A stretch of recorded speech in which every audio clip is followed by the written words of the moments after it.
Radio USA ਸੁਣ ਰਹੇ ਸਾਰੇ ਹੀ ਮਾਣਯੋਗ ਅਤੇ ਸਤਿਕਾਰ ਸਰੋਤਿਆਂ ਨੂੰ ਪਿਆਰ ਸਤਿਕਾਰ ਸੈਨੀ ਕੀ ਜਹੀ ਸਤਿ ਸ੍ਰੀ ਅਕਾਲ। ਸਭ ਨੂੰ ਜੀਆਂ ਨੂੰ ਆਖਦੇ ਹਾਂ। ਸੁਧ ਪ੍ਰੋਗਰਾਮ ਖਬਰ ਤੇ ਨਜ਼ਰ ਲੈ ਕੇ ਹਾਜ਼ਰ ਹੋ ਚੁੱਕੇ ਹਾਂ। ਮੈਂ ਰਾਜਕਨਵੀਰ ਸਿੰਘ ਜੁੜ ਚੁੱਕੇ ਨੇ ਆਪਣੇ ਨਾਲ ਪੰਜਾਬ ਤੋਂ ਮਿੰਟੂ ਗੁਰੂਸਰੀਆ ਜੀ। ਮਿੰਟੂ ਜੀ ਜੀਆਂ ਨੂੰ ਸਵਾਗਤ ਹੈ। ਸਤਿ ਸ੍ਰੀ ਅਕਾਲ ਜੀ। ਜੀ ਸ਼ੁਕਰੀਆ ਜੀ, ਸਾਰਿਆਂ ਨੂੰ ਸਤਿ ਸ੍ਰੀ ਅਕਾਲ ਜੀ। ਅੱਜ 31 ਮਾਰਚ ਦਿਨ ਹੈਗਾ ਜੀ ਸ਼ੁੱਕਰਵਾਰ। ਸਾਡੇ ਅੱਜ ਦੇ ਪ੍ਰੋਗਰਾਮ ਨੂੰ ਤੁਹਾਡੇ ਸਾਰਿਆਂ ਤੱਕ ਪਹੁੰਚਾਉਣ 'ਚ ਸਹਿਯੋਗ ਕਰਦੇ ਨੇ ਖਾਲਸਾ ਇੰਸ਼ੋਰੈਂਸ ਏਜੰਸੀ, ਜਿਨ੍ਹਾਂ ਦੇ ਕੋਲੋਂ ਤੁਸੀਂ ਹਰ ਇੱਕ ਤਰੀਕੇ ਦੀ ਇੰਸ਼ੋਰੈਂਸ ਕਰਵਾ ਸਕਦੇ ਹੋ। ਇੰਸ਼ੋਰੈਂਸ ਬਾਰੇ ਪਤਾ ਕਰਨ ਲਈ ਕਾਲ ਕਰ ਸਕਦੇ ਹੋ 408-272-2500। Tirkiana immigration law firm immigration ਦਾ ਹੋਵੇ ਕਿਸੇ ਵੀ ਤਰੀਕੇ ਦਾ ਕੰਮ, call attorney J Tirkiana 415-909-00503। GK Dhanota, Krishan Dhanota, Yuba City, Baljinder Singh Nijjar Woodland, Paramjit Kaur Rangi Vacaville, Harnek Singh Pabla Indian cuisine Renton Washington, Buta Singh Ranipur Fresno ਤੇ ਜੀਐਨ ਟਾਇਰ ਐਂਡ ਲੂਬ, ਜਿਨ੍ਹਾਂ ਦੇ ਕੋਲੋਂ ਤੁਸੀਂ truck wash, oil change, air brake ਦਾ ਕੰਮ ਕਰਵਾ ਸਕਦੇ ਹੋ। ਨਵੇਂ ਪੁਰਾਣੇ ਟਾਇਰ ਵਾਜਿਬ ਕੀਮਤਾਂ ਤੇ ਖਰੀਦ ਸਕਦੇ ਹੋ। ਸੈਂਟਾਨੈਲਾ ਦੇ ਵਿੱਚ ਲੋਕੇਸ਼ਨ ਹੈ। ਕਾਲ ਨਿੰਮਾ ਸਹੋਤਾ 209-277-0113। ਇਹਨਾਂ ਸਾਰਿਆਂ ਦਾ ਧੰਨਵਾਦ। ਜੇਕਰ ਤੁਸੀਂ ਜਾਂ ਕੋਈ ਹੋਰ ਕਾਰੋਬਾਰ ਇਸ ਪ੍ਰੋਗਰਾਮ ਨੂੰ ਸਪਾਂਸਰ ਕਰਨਾ ਚਾਹੁੰਦੇ ਹੋ, ਸੰਪਰਕ ਕਰ ਸਕਦੇ ਹੋ ਨੰਬਰ 408-722-7698 ਦੇ ਉੱਤੇ। ਗੱਲਬਾਤ ਦਾ ਸਿਲਸਿਲਾ ਮਿੰਟੂ ਜੀ ਸ਼ੁਰੂ ਕਰਦੇ ਜਾਈਏ। ਅੰਮ੍ਰਿਤਪਾਲ ਸਿੰਘ ਹੁਣਾਂ ਦੇ ਮਾਮਲੇ ਦੇ ਵਿੱਚ MP ਸਿਮਰਨਜੀਤ ਸਿੰਘ ਮਾਨ ਹੁਣਾਂ ਦਾ ਬਿਆਨ ਜਿਹੜਾ ਉਹ ਆਇਆ ਆ, ਉਹ ਕਹਿ ਰਹੇ ਨੇ, ਉਹਨਾਂ ਨੂੰ ਸਲਾਹ ਦੇ ਰਹੇ ਆ ਵੀ ਪਾਕਿਸਤਾਨ ਨੂੰ ਭੱਜ ਜਾਣਾ ਚਾਹੀਦਾ, ਜਦ ਕਿ ਉਹ ਆਪਣੇ ਵੀਡੀਓਜ਼ ਦੇ ਵਿੱਚ ਕਹਿੰਦਾ ਮੈਂ ਭਗੌੜਾ ਨਹੀਂ, ਮੈਂ ਜਿਹੜੀ ਸੰਗਤ ਦੇ ਸਾਹਮਣੇ ਚੱਲ ਦਵਾਂਗਾ। ਸਮਝ ਨਹੀਂ ਆਉਂਦੀ ਜੀ। ਸਿਮਰਨਜੀਤ ਸਿੰਘ ਮਾਨ, ਤੁਹਾਨੂੰ ਪਤਾ ਹੀ ਹੈ ਕਿ ਜਦੋਂ ਇਹ ਆਏ ਸਨ ਆਪਣੇ ਮਤਲਬ ਕਿ ਹੀਰ ਇਹਨਾਂ ਨੇ ਚਲਾਈ, ਦਸਤਾਰ ਬੰਦੀ ਹੋਈ, ਉਦੋਂ ਤੇ ਸਿਮਰਨਜੀਤ ਸਿੰਘ ਮਾਨ ਅੱਗੇ ਹੋ ਕੇ ਤੁਹਾਨੂੰ ਪਤਾ ਹੀ ਹੈ।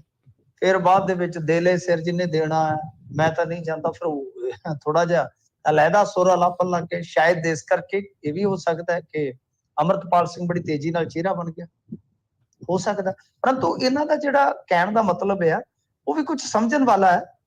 ਉਹਦੇ ਚ ਠੀਕ ਆ, ਇੱਕ ਟਾਈਟਲ ਜ਼ਰੂਰ ਨਿਕਲਦਾ ਕਿਸੇ ਗੱਲ ਦਾ, ਪਰੰਤੂ ਇਹਨਾਂ ਨੇ ਜਿਹੜੀ ਗੱਲ ਕਹੀ ਹੈ, ਮਾਨ ਸਾਹਿਬ ਨੇ ਕਿਹਾ ਕਿ ਨੇਪਾਲ ਜਾਣ ਦੀ ਕੀ ਲੋੜ ਹੈ, ਪਾਕਿਸਤਾਨ ਜਾਓ, ਉੱਥੇ ਮਤਲਬ ਕਿ ਪੂਰਾ ਤੁਹਾਡਾ ਇਸਤਕਬਾਲ ਹੋਏਗਾ। ਇਹ ਗੱਲ ਕਹਿ ਰਹੇ ਨੇ। ਕਹਿੰਦੇ ਕਿ ਅਸੀਂ ਵੀ ਤੇ ਗਏ ਸੀ, ਅਸੀਂ ਵੀ ਤੇ ਟੱਪ ਗਏ ਸੀ। ਮਤਲਬ ਕਿ ਜਦੋਂ ਜ਼ਰੂਰਤ ਹੁੰਦੀ ਹੈ ਤਾਂ ਫਿਰ ਦਿੰਦੇ ਨੇ ਸਾਥ। ਇਹਨਾਂ ਨੇ ਸਾਫ਼ ਤੌਰ ਤੇ ਇਹ ਕਿਹਾ। ਇਹ ਇੱਕ ਇੰਟਰਵਿਊ ਦੇ ਦੌਰਾਨ ਇਹਨਾਂ ਨੇ ਗੱਲਾਂ ਕੀਤੀਆਂ ਕਿ ਇਹਨਾਂ ਨੂੰ ਬਈ ਇੱਥੇ ਜਾਣ ਦੀ ਕੀ ਜ਼ਰੂਰਤ ਹੈ, ਨੇਪਾਲ ਜਾਣ ਦੀ ਕੀ ਜ਼ਰੂਰਤ ਹੈ, ਕਿ ਅਸੀਂ ਪਾਕਿਸਤਾਨ ਨਹੀਂ ਸੀ ਗਏ। ਕਿਹਾ ਕਿ ਗੁਆਂਢੀ ਮੁਲਕ ਪਾਕਿਸਤਾਨ ਜਾਣਾ ਚਾਹੀਦਾ ਹੈ। ਤੇ ਉਹ ਕਹਿੰਦੇ ਆ ਕਿ ਜੇ ਸਰਕਾਰ ਅਤਿਆਚਾਰ ਕਰ ਰਹੀ ਹੈ ਤੇ ਇਹ ਸਿੱਖ ਇਤਿਹਾਸ ਅਨੁਸਾਰ ਜਾਇਜ਼ ਵੀ ਹੈ। ਖੈਰ ਦੇਖੋ, ਆਪੋ ਆਪਣਾ ਨਜ਼ਰੀਆ ਹੈ। ਚਲੋ ਇਹਨਾਂ ਨੇ ਸਲਾਹ ਦੇ ਦਿੱਤੀ ਹੈ, ਕਿਸੇ ਨੇ ਮੰਨਣੀ ਜਾਂ ਨਹੀਂ ਮੰਨਣੀ, ਪਰ ਜਿਵੇਂ ਤੁਸੀਂ ਕਿਹਾ ਉਹ ਤਾਂ ਕਹਿ ਰਹੇ ਕਿ ਬਈ ਬਹੁਤ ਜਲਦੀ ਮੈਂ ਸੰਗਤ ਦੇ ਸਾਹਮਣੇ ਪ੍ਰਗਟ ਹੋਵਾਂਗਾ।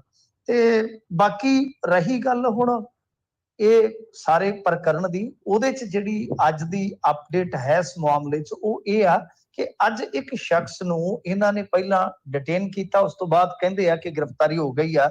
ਇਹ ਕੱਲ ਚਰਚਾ ਸੁਣਿਆ ਸੀਗਾ ਕਿ ਲੁਧਿਆਣਾ ਇਹਨਾਂ ਨੇ ਕਾਫੀ ਸੀਲ ਕਰ ਰੱਖਿਆ ਸੀਗਾ, ਤਾਂ ਜਦੋਂ ਇੱਥੇ ਘੇਰਾ ਪਿਆ ਤਾਂ ਇਹ ਚਰਚਾ ਚੱਲ ਰਹੀ ਸੀ ਕਿ ਇੱਕ ਸ਼ਖਸ ਦੀ ਕੋਈ CCTV ਨਿਕਲੀ ਹੈ ਮੋਬਾਈਲ ਸ਼ਾਪ ਦੇ ਵਿੱਚੋਂ, ਮੋਬਾਈਲ ਖਰੀਦਿਆਂ ਦੀ।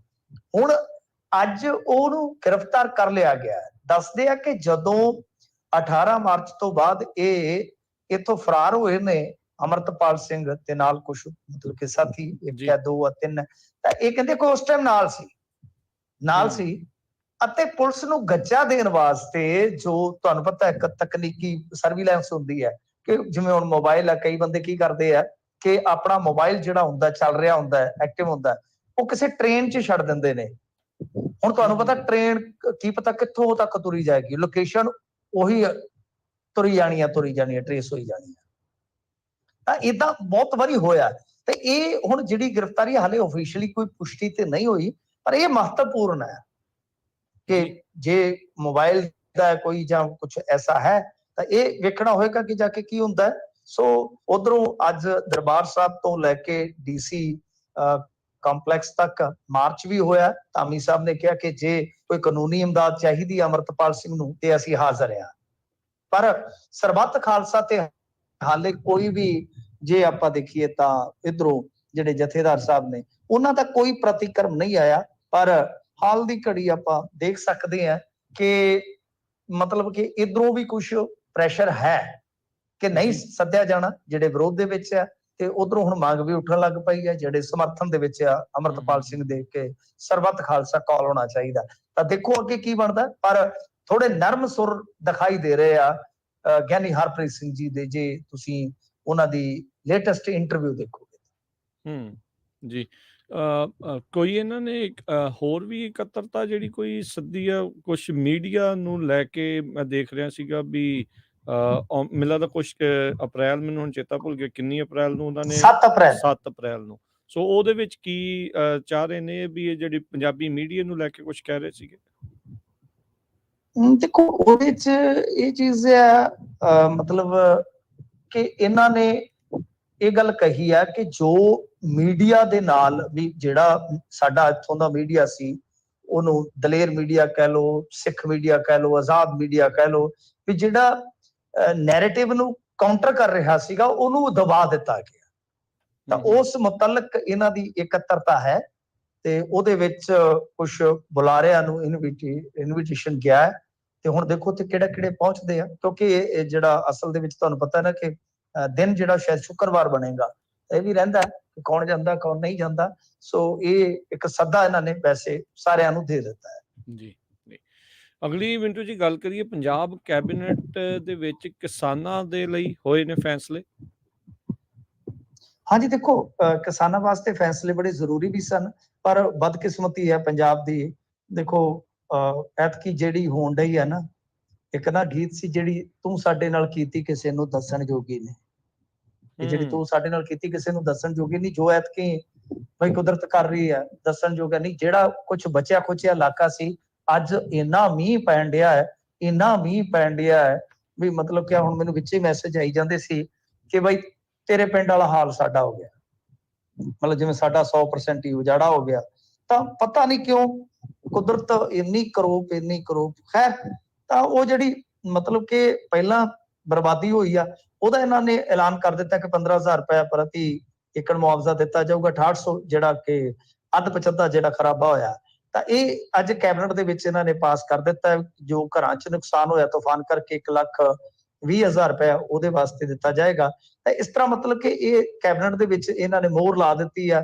ਨਾਲ ਜੋ ਨਰਮੇ ਵਾਸਤੇ ਕੋਈ ਸਬਸਿਡੀ ਹੈ ਬੀਆਂ ਤੇ ਜਾਂ ਨਹਿਰੀ ਪਾਣੀ ਦੀ ਗੱਲ ਆ, ਮਤਲਬ ਕਿ ਅੱਜ ਕੈਬਨਿਟ ਦੀ ਮੀਟਿੰਗ ਸੀ, ਉਹਦੇ ਵਿੱਚ ਇਹ ਨਿਰਣੇ ਬੇਸਿਕਲੀ ਲੈ ਨੇ ਇਹਨਾਂ ਨੇ। ਤੇ ਇਹਦੇ ਵਿੱਚ ਇੱਕ ਸਭ ਤੋਂ ਵੱਡਾ ਫੈਸਲਾ ਹੈ ਕਿ ਸਿੱਧੂ ਦੀ ਵੀ ਰਿਹਾਈ ਦੀ ਮੋਹਰ ਲੱਗ ਗਈ ਆ, ਕੱਲ ਨੂੰ ਸਿੱਧੂ ਸਾਹਿਬ ਵੀ ਆ ਜਾਣਗੇ। ਪਰ ਗੱਲ ਇਹ ਆ ਕਿ ਜੋ ਬਰਬਾਦੀ ਹੋਈ ਆ ਉਹਦੇ ਵਿੱਚ ਹੁਣ ਇਹ ਰਕਬਾ ਜਿਹੜਾ ਵੱਧ ਜਾਏਗਾ। ਬਹੁਤ ਮੀਂਹ ਪੈ ਰਿਹਾ ਕੁਝ ਇਲਾਕਿਆਂ ਦੇ ਵਿੱਚ, ਕੋਈ ਬਚਦਾ ਹੀ ਨਜ਼ਰ ਨਹੀਂ ਆ ਰਿਹਾ। ਪਟਿਆਲਾ ਸਾਈਡ ਵੀ ਅੱਜ ਗਿਆ, ਫਿਰ ਇਸ ਤੋਂ ਇਲਾਵਾ ਦੁਆਬੇ 'ਚ ਵੀ ਮੀਂਹ ਹੈ, ਇੱਧਰ ਮੈਂ ਜਿਵੇਂ ਤੁਹਾਨੂੰ ਦੱਸਿਆ ਮਾਲਵੇ 'ਚ ਵੀ ਮੀਂਹ ਆ। ਸਮਝ ਨਹੀਂ ਆ ਰਹੀ ਕਿ ਕਿੱਧਰ ਨੂੰ ਜਾਈਏ, ਕੋਈ ਮਤਲਬ ਕਿ ਰਸਤਾ ਨਹੀਂ ਦਿਖ ਰਿਹਾ।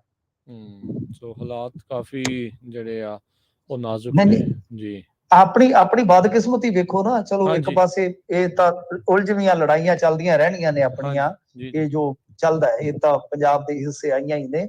ਆ ਵੇਖੋ 29,000 ਕਰੋੜ ਰੁਪਈਆ ਆਪਣੇ ਘਰ ਪਿਆ ਹੈ, ਕਣਕ ਦਾ 29,000 ਕਰੋੜ ਰੁਪਈਆ ਭੇਜਤਾ ਉਹਨਾਂ ਨੇ ਕਿਉਂਕਿ ਜ਼ਰੂਰਤ ਹੈ। ਹੁਣ ਰੌਲਾ ਇਹ ਆ ਕਿ ਜੇ ਕਣਕ ਹੀ ਮਰ ਗਈ ਤਾਂ 29,000 ਕਰੋੜ ਰੁਪਈਆ ਘਰੋਂ ਮੁੜ ਜਾਏਗਾ ਹਿਸਾਬ ਨਾਲ, ਉਲਟਾ ਸਾਨੂੰ ਆਪਣੇ ਖਜ਼ਾਨੇ 'ਚ ਦੇਣਾ ਪਏਗਾ ਕਿਸਾਨ। ਆ ਸਾਡੀ ਬਰਬਾਦੀ ਦੀ ਦਾਸਤਾਨ। ਬਿਲਕੁਲ। ਅਗਲੀ ਮਿੰਟੂ ਜੀ ਗੱਲ ਕਰੀਏ ਤਾਂ ਜਲੰਧਰ ਵਿੱਚ ਹੁਣ ਪੋਸਟਰ ਵਾਰ ਸ਼ੁਰੂ ਹੋ ਗਈ ਹੈ ਜੀ। ਆ ਪੋਸਟਰ ਵਾਰ ਵਾਲਾ ਕੰਮ ਤੁਹਾਨੂੰ ਪਤਾ ਹੀ ਆ, ਇਹ ਚੱਲਣਾ ਹੀ ਸੀਗਾ। ਇਹ ਹੋਇਆ ਕੀ ਸੀ, ਦਿੱਲੀ 'ਚ ਇਹਨਾਂ ਨੇ ਪੋਸਟਰ ਲਾਏ ਸਨ ਤੇ ਉਹਨਾਂ ਨੇ ਤੁਹਾਨੂੰ ਪਤਾ ਹੀ ਆ ਉਹ ਪੋਸਟਰ ਪੜੇ, ਦੋ ਮਾਰੇ ਕੰਨਾਂ ਤੇ ਥਾਪੜੇ ਫੜ ਕੇ ਉਹ ਜਿਹੜੇ ਪੋਸਟਰ ਲਾਉਣ ਵਾਲੇ ਸੀ ਚੱਕ ਤੇ ਉਹਨਾਂ ਨੇ 100 ਦੇ ਕਰੀਬ FIR ਦਰਜ ਕਰ ਦਿੱਤੀਆਂ ਕਿ ਹਾਂ ਬਈ ਤੁਸੀਂ ਕਿਵੇਂ ਮੋਦੀ ਦੇ ਖਿਲਾਫ ਲਾਈ ਜਾਂਦੇ ਜੇ, ਇਹ ਚੁੱਪ ਕਰਕੇ ਬਹਿ ਗਏ। ਤਾਂ ਹੁਣ ਤੁਹਾਨੂੰ ਪਤਾ ਜਿੱਥੇ ਹੁਣ ਪੰਜਾਬ ਹੈ ਇੱਥੇ ਤਾਂ ਆਖਦੇ ਹੁੰਦੇ ਆ ਨਾ ਸਈਆਂ ਵਹਿ ਕੋਤਵਾਲ ਤੋਂ ਡਰ ਕਾਇਕਾ। ਤਾਂ ਇੱਥੇ ਤੇ ਫਿਰ ਤੁਹਾਨੂੰ ਪਤਾ ਹੁਣ ਸਰਕਾਰ ਜਿਹੜੀ ਹੈ ਸੁੱਖ ਦੇ ਨਾਲ ਪੂਰੀ ਚੱਲਦੀ, ਆਪਣੀ ਆਪ ਦੀ ਸਰਕਾਰ ਆ। ਸੋ ਲਿਹਾਜ਼ਾ ਹੁਣ ਇਹਨਾਂ ਨੇ ਇਧਰਲੇ ਪਾਸੇ ਪੋਸਟਰ ਬਾਰ ਸ਼ੁਰੂ ਕਰ ਦਿੱਤੀ ਆ ਕਿ ਮੋਦੀ ਭਗਾਓ ਦੇਸ਼ ਬਚਾਓ। ਇਹਨਾਂ ਨੇ ਜਿਹੜੇ ਭਾਜਪਾ ਵਾਲੇ ਆ ਉਹ ਪਾਏ ਤੇ ਉਹਨਾਂ ਨੇ ਪੋਸਟਰ ਇਹਨਾਂ ਦੇ ਚੀਰ ਪਾੜ ਕੇ ਪਰੇ ਮਾਰੇ ਤੇ ਉਹਨਾਂ ਨੇ ਆਪਦੇ ਲਾ ਦਿੱਤੇ ਆ। ਮਤਲਬ ਕਿ ਇਹ ਸਾਰਾ ਕੁਝ ਜਿਹੜਾ ਉਹ ਹੁਣ ਚੱਲਦਾ ਦਿਖਾਈ ਦਿੰਦਾ ਹੈ। ਮਤਲਬ ਇਹ ਜਿਹੜਾ ਜਲੰਧਰ ਦਾ ਚੋਣ ਅਖਾੜਾ ਪੂਰਾ ਭਖੇਗਾ। ਪਰ ਗੱਲ ਇਹ ਹੈ ਕਿ ਮੈਂ ਅੱਗੇ ਵਾਰ-ਵਾਰ ਕਹਿੰਦਾ ਕਿ ਇਸ ਤਰ੍ਹਾਂ ਦਾ ਹੁਣ ਜਿਹੜਾ ਕੰਮ ਚੱਲ ਪਿਆ, ਕੱਲ ਵੀ ਗੱਲ ਕਰਦੇ ਸਾਂ ਸ਼ਾਇਦ ਕਿ ਈਟੀਓ ਸਾਹਿਬ ਨੇ, ਆਪ ਮੰਤਰੀ ਸਾਹਿਬ ਨੇ ਜਾ ਕੇ ਪੋਸਟਰ ਲਾਏ ਆ, ਤੇ ਇਹ ਜਿਹੜੇ ਮਤਲਬ ਕਿ ਤਲਖੀ ਵਾਲੇ ਮਾਹੌਲ ਦੇ ਵਿੱਚ ਇਹ ਸਾਰਾ ਕੁਝ ਚੱਲ ਰਿਹਾ ਹੈ, ਉਹ ਸਾਡੇ ਪੰਜਾਬ ਦੇ ਲਿਹਾਜ਼ ਨਾਲ ਨਹੀਂ ਠੀਕ, ਕਿਉਂਕਿ ਕਿਸਾਨੀ ਅੰਦੋਲਨ ਦੀ ਕਿੜ ਕੱਢੀ ਜਾ ਰਹੀ ਹੈ। ਤੁਸੀਂ ਦੇਖੋ ਬੱਬੂ ਮਾਨ ਦਾ, ਬੱਬੂ ਮਾਨ ਆਪਾਂ ਨੂੰ ਪਤਾ ਨਾ ਕੋਈ ਕਿਸੇ ਵੀ ਵਿਚਾਰਧਾਰਾ ਨੂੰ ਦਾ ਕੋਈ ਸਪੋਰਟ ਨਹੀਂ ਕਰਦਾ, ਕੋਈ ਬਹੁਤਾ ਹੈ ਨਹੀਂਗਾ, ਤੇ ਉਹ ਤਕਰੀਬਨ ਨੈਸ਼ਨਲਿਸਟ ਹੀ ਹੈ ਜੇ ਆਪਾਂ ਦੇਖੀਏ। ਪਰ ਸਿਰਫ ਇਹ ਆ ਵੀ ਉਹ ਕਿਸਾਨਾਂ ਦੇ ਹੱਕ 'ਚ, ਮਜ਼ਦੂਰਾਂ ਦੇ ਹੱਕ 'ਚ ਗੱਲ ਕਰਦਾ, ਤੇ ਕਿਸਾਨੀ ਅੰਦੋਲਨ ਦਾ ਚਿਹਰਾ ਰਿਹਾ। ਉਹਦਾ ਟਵਿੱਟਰ ਅਕਾਊਂਟ ਵੀ ਇੱਥੋਂ ਇੰਡੀਆ 'ਚ ਬੈਨ ਕਰ ਦਿੱਤਾ। ਇਸ ਕਰਕੇ ਇਹ ਕਿਤੇ ਇਹ ਨਾ ਸਿਆਪਾ ਹੋਵੇ ਕਿ ਜਿਹੜਾ ਇਹ ਚਲਾਈ ਜਾਂਦੇ ਕੰਮ, ਕਿ ਕੱਲ ਨੂੰ ਉਹ ਹੋਰ ਵੀ ਸਾਨੂੰ ਇੱਥੇ ਪ੍ਰਯੋਗਸ਼ਾਲਾ ਬਣਾ ਕੇ ਪ੍ਰਯੋਗ ਕਰਨੇ ਸ਼ੁਰੂ ਕਰ ਦੇਣ। ਜੀ ਜੀ ਬਿਲਕੁਲ। ਅਗਲੀ ਮਿੰਟੂ ਜੀ ਗੱਲ ਕਰਦੇ ਹਾਂ, ਤੇ ਨਾਲ ਹੀ ਆਪਾਂ ਦੱਸਦੇ ਜਾਈਏ ਸਰੋਤਿਓ ਵੀ ਅੱਜ ਤੁਹਾਡੀਆਂ ਕਾਲਸ ਵੀ ਲਈਆਂ ਜਾਣਗੀਆਂ, ਕੁਝ ਕੁ ਹੋਰ ਖਬਰਾਂ, ਉਸ ਤੋਂ ਬਾਅਦ ਬ੍ਰੇਕ, ਤੇ ਬ੍ਰੇਕ ਤੋਂ ਬਾਅਦ ਦੇ ਵਿੱਚ ਫਿਰ ਤੁਹਾਡੀਆਂ ਕਾਲਸ ਲਵਾਂਗੇ। ਤੁਸੀਂ ਵੀ ਮਿੰਟੂ ਜੀ ਨੂੰ ਜੇ ਕੋਈ ਸਵਾਲ ਪੁੱਛਣਾ ਪੁੱਛ ਸਕਦੇ ਹੋ। ਸਟੂਡੀਓ ਦਾ ਨੰਬਰ ਹੈ 408 272 5200 ਦੇ ਉੱਤੇ। ਅਗਲੀ ਗੱਲ ਹੈ ਮਿੰਟੂ ਜੀ, ਅਣਪਛਾਤੇ ਵਿਅਕਤੀਆਂ ਵੱਲੋਂ ਗ੍ਰੰਥੀ ਸਿੰਘ ਦੇ ਉੱਤੇ ਹਥਿਆਰਾਂ ਦੇ ਨਾਲ ਹਮਲਾ। ਹਾਂਜੀ, ਇਹ ਤੇ ਅੰਤ ਹੀ ਹੋ ਗਿਆ ਹੈ। ਦੇਖੋ ਅਸੀਂ ਕਿੱਧਰ ਨੂੰ ਜਾ ਰਹੇ ਹਾਂ। ਹਰਿਆਣੇ 'ਚ ਨਾ ਥੋੜੇ ਦਿਨ ਪਹਿਲਾਂ ਰਾਜ ਕਰਨਵੀਰ ਸਿੰਘ ਜੀ ਏਦਾਂ ਬਦਮਾਸ਼ ਆਏ, ਤੇ ਉਹਨਾਂ ਨੇ ਟਰੈਪ ਵੀ ਏਦਾਂ ਕੀਤਾ ਕਿ ਕੁੜੀ ਨੂੰ ਸੋਸ਼ਲ ਮੀਡੀਆ ਤੇ ਘਲਾ ਕੇ ਤੇ ਉਹਦੇ ਨਾਲ ਸੈਟਿੰਗ ਕਰਾ ਕੇ ਉਹਨੂੰ ਢਾਬੇ ਤੇ ਸੱਦਿਆ ਇੱਕ ਤੇ ਡੇਟਿੰਗ ਵਾਸਤੇ, ਤੇ ਉਥੋਂ ਉਹਨੂੰ ਘੇਰਿਆ ਤੇ ਉਹਦੇ ਦੋਵੇਂ ਹੱਥ ਵੱਢ ਕੇ ਲਿਫਾਫੇ 'ਚ ਪਾ ਕੇ ਲੈ ਗਏ ਸਨ। ਇਹ ਇੰਡੀਆ 'ਚ ਆਪਣੇ ਤਰ੍ਹਾਂ ਦੀ ਬੜੀ ਇੱਕ ਕਹਿ ਲਈਏ ਕਿ ਕਹਿਰ ਵਾਲੀ ਘਟਨਾ ਸੀ, ਤੇ ਸਾਰੇ ਹੈਰਾਨ ਸਨ। ਹੁਣ ਉੱਤੇ ਬਾਅਦ ਆ ਜਿਹੜਾ ਸਾਡੇ ਵਾਪਰਿਆ ਹੈ, ਇਹ ਗ੍ਰੰਥੀ ਸਿੰਘ ਸੀ ਕੋਈ, ਤੇ ਤਰਨਤਾਰਨ ਜ਼ਿਲ੍ਹੇ ਦੇ ਵਿੱਚ ਰਹਿ ਰਾਸ ਕਰਕੇ ਜਦੋਂ ਵਾਪਸ ਆਪਣੇ ਘਰ ਨੂੰ ਜਾ ਰਿਹਾ ਸੀ, ਇਹਨੂੰ ਘੇਰਿਆ ਗਿਆ ਅਣਪਛਾਤੇ ਲੋਕਾਂ ਵੱਲੋਂ। ਹੁਣ ਵਜ੍ਹਾ ਰੰਜਿਸ਼ ਜਾਂ ਕੀ ਇਹ ਕਾਰਨ ਆ ਪਤਾ ਨਹੀਂ। ਹਿਸਾਬ ਲਾ ਲਓ ਐਡੀ ਬੇਕਿਰਕੀ ਆ ਕਿ ਲੱਤ ਵੱਢ ਕੇ ਨਾਲ ਲੈ ਗਏ ਨੇ, ਇੱਕ ਹੱਥ ਦੀਆਂ ਉਂਗਲਾਂ ਵੱਢ ਗਏ ਨੇ। ਗਰੀਬ ਪਰਿਵਾਰ ਆ, ਸਧਾਰਨ ਪਰਿਵਾਰ ਆ, ਤੇ ਬਹੁਤ ਮਤਲਬ ਕਿ ਉਹ ਰੋਂਦਾ ਕਰਲਾਂਦਾ ਪਿਆ, ਤੇ ਬੜੀ ਇਹ ਹਾਲਤ ਗ੍ਰੰਥੀ ਦੀ ਜਿਹੜੀ ਆ ਉਹ ਇਸ ਵੇਲੇ ਨਾਜ਼ੁਕ ਆ। ਇਹ ਸਮਝ ਨਹੀਂ ਆਈ ਕਿ ਕੀ ਹੋ ਸਕਦਾ ਏਡੀ ਬੇਦਰਦੀ। ਚਲੋ ਲੋਟੂ ਟੋਲੇ ਅੱਜ ਕੱਲ ਬੜੇ ਫਿਰਦੇ ਨੇ, ਚੋਰ ਬਾਜ਼ਾਰੀ ਬਣੀ ਪਈ ਆ। ਹੁੰਦਾ ਕਿ ਕੋਈ ਖੋਹ ਕਰਨ ਵਾਲਾ ਆਇਆ, ਚਲੋ ਕੋਈ ਮਾੜੀ ਮੋਟੀ ਸੱਟ ਮਾਰ ਗਿਆ, ਉੱਤੇ ਬਾਅਦ ਤੇ ਆਪਦਾ ਸਮਾਨ ਵਮਾਨ ਲੈ ਗਿਆ, ਪਰ ਆ ਲੱਤ ਵੱਢ ਕੇ ਨਾਲ ਲਿਜਾਣੀ ਹੈ, ਤੇ ਲੱਗਦਾ ਕਿ ਕੋਈ ਮਾਮਲਾ ਬਹੁਤ ਕਿਸੇ ਕਹਿ ਲਓ ਖਾਸ ਤਰ੍ਹਾਂ ਦੀ ਰੰਜਿਸ਼ ਦਾ ਜਾਪਦਾ ਹੈ। ਪਤਾ ਨਹੀਂ ਅੱਗੇ ਕੀ ਨਿਕਲੇਗਾ, ਜਾਂਚ ਪੜਤਾਲ ਦਾ ਵਿਸ਼ਾ, ਪਰ ਬੜੀ ਕਹਿਰ ਵਾਲੀ ਘਟਨਾ ਹੈ। ਜੀ ਜੀ ਬਿਲਕੁਲ। ਅਗਲੀ ਗੱਲ ਕਰੀਏ, ਕਹਿੰਦੇ ਬੱਗੇ ਨੇ ਕੱਢੇ ਵਾਹਿਗੁਰੂ ਸ਼ਬਦ ਦੇ ਅਰਥ, ਹੁਣ ਵਿਵਾਦ ਹੋਇਆ। ਇਹ ਕੀ ਹੋਇਆ ਜੀ ਪੂਰਾ ਮਾਮਲਾ?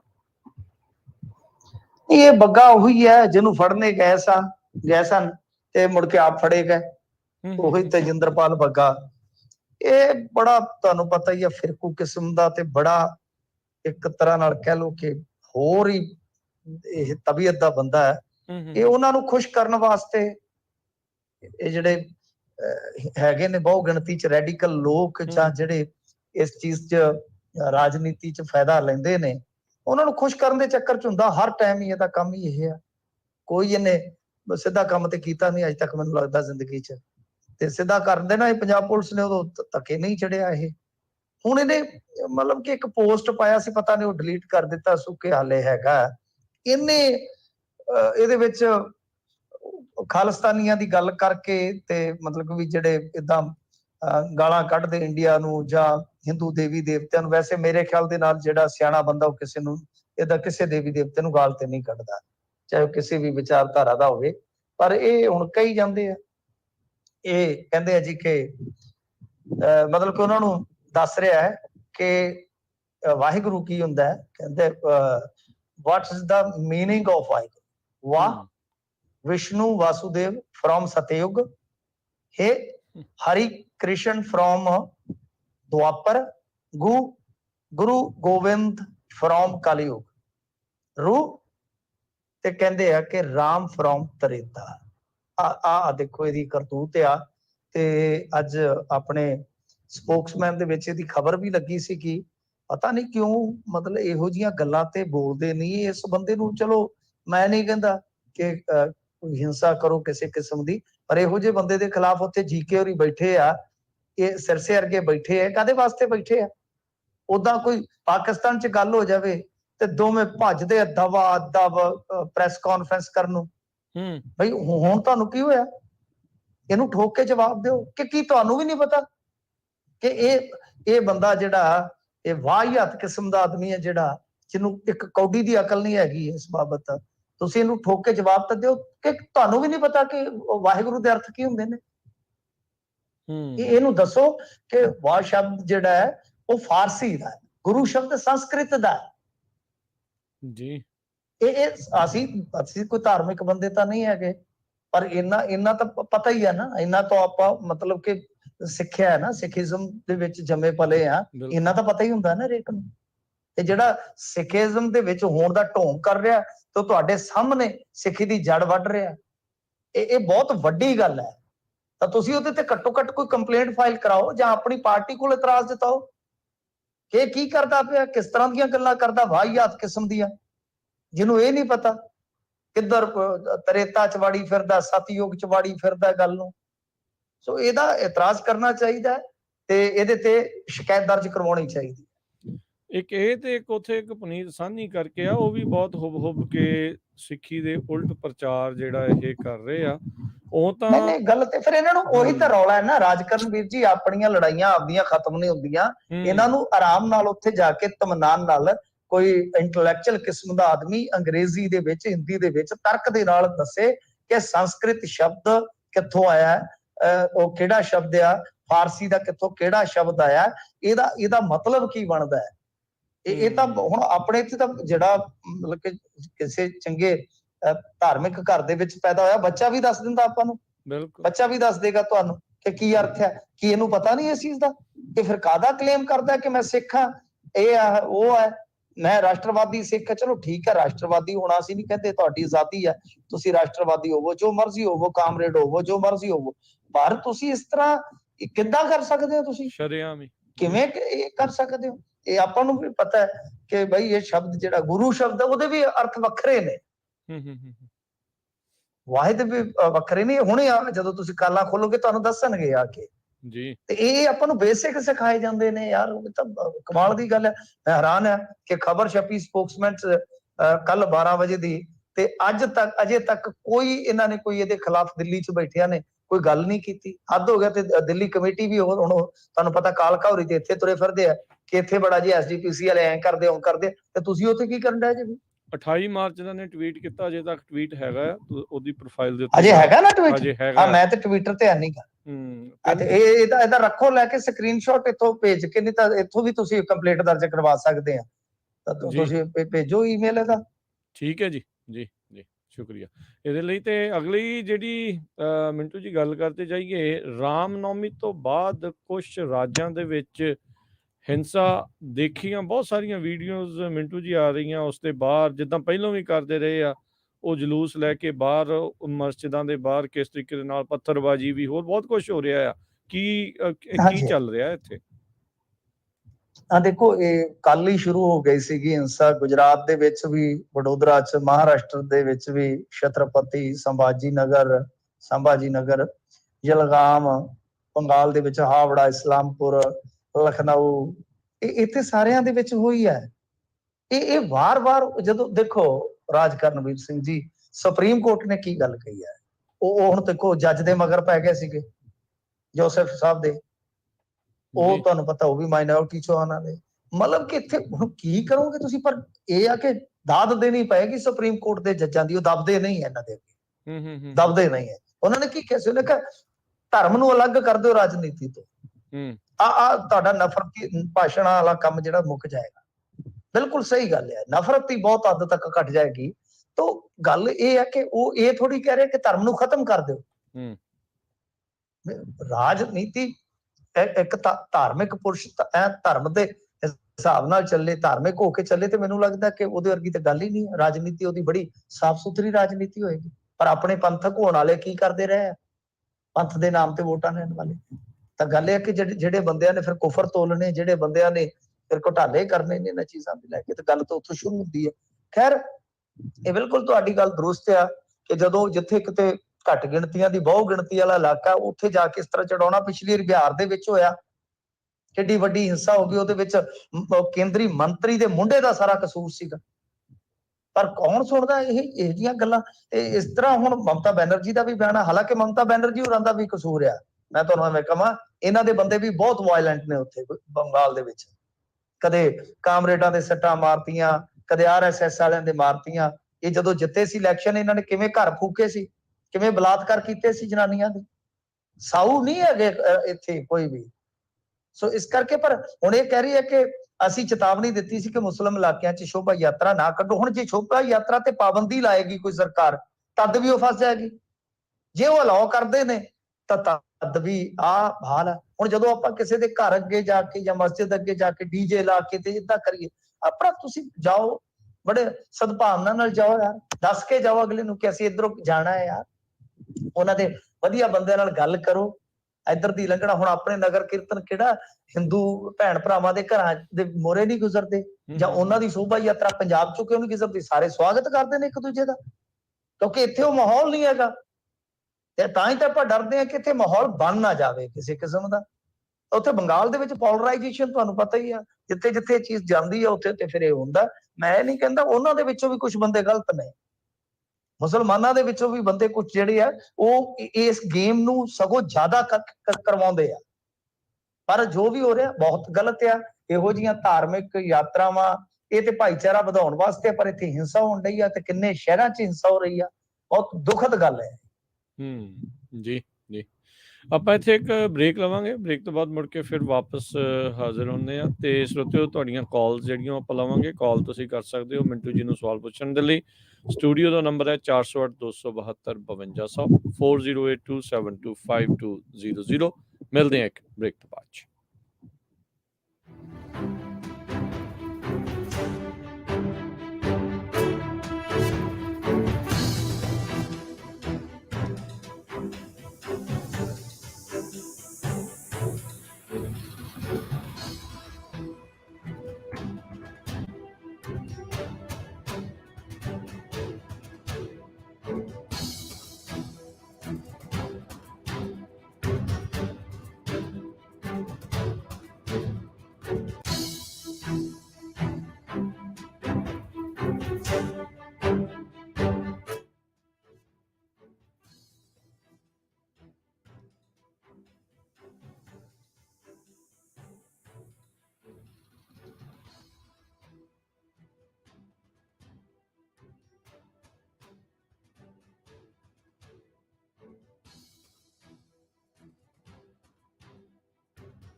ਪੰਜਾਬੀ ਰੇਡੀਓ USA ਸੁਣ ਰਹੇ ਸਾਰੇ ਹੀ ਸਰੋਤਿਆਂ ਨੂੰ, ਦਰਸ਼ਕਾਂ ਨੂੰ ਜੀ ਆਇਆਂ ਨੂੰ ਪਿਆਰ ਭਰੀ ਸਤਿ ਸ਼੍ਰੀ ਅਕਾਲ। ਸਰੋਤਿਓ, ਪ੍ਰੋਗਰਾਮ ਖਬਰ ਤੇ ਨਜ਼ਰ ਚੱਲ ਰਿਹਾ। ਮੇਰੇ ਨਾਲ ਜੁੜੇ ਹੋਏ ਨੇ ਮਿੰਟੂ ਗੁਰੂਸਰੀਆ ਜੀ। ਮਿੰਟੂ ਜੀ, ਇੱਕ ਵਾਰੀ ਫਿਰ ਜੀ ਆਇਆਂ ਨੂੰ ਸਵਾਗਤ ਹੈ। ਸਤਿ ਸ਼੍ਰੀ ਅਕਾਲ ਜੀ।